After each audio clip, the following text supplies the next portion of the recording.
آج کل لوگوں کے پسندیدہ مشغلے دوسروں کو طنز کرنا، مذاق اڑانا، طعنے دینا، تہمت لگانا، الزام تراشی کرنا، گالی گلوچ کرنا، کسی کو برے ناموں سے پکارنا، کسی کے سامنے یا پیٹھ پیچھے دونوں طرح رسوا کرنا،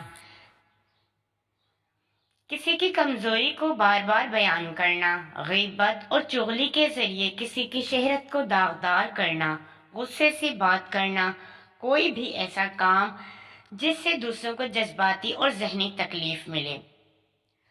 کچھ لوگ دوسروں کو پریشان کر کے خوش ہوتے ہیں اور ایسا کرنا ظلم میں آ جاتا ہے۔ اچھا سوچیں، اچھا بولیں، بدگمانی اور بد زبانی دو ایسے عیب ہیں جو انسان کے ہر کمال کو زوال میں بدل دیتے ہیں۔ کسی بہترین پر الزام لگانا بھی خود کو کمزور ظاہر کرنا ہے۔ اس لیے اصول زندگی تو یہی ہے کہ درگزر کا معاملہ چلتا رہے، ورنہ یہ بات بھی دماغ میں رہے کہ یہ دنیا جس نے بنائی ہے اس نے ہر سیر پر سوا سیر بھی بنا رکھا ہے۔ اللہ تعالیٰ سے دعا ہے کہ ہمیں ایسے ظلم سے بچائے جس میں کدورتوں، رنجشوں اور تنازعوں کو دل میں رکھ کر بغض پالے جاتے ہیں۔ آمین یا رب العالمین۔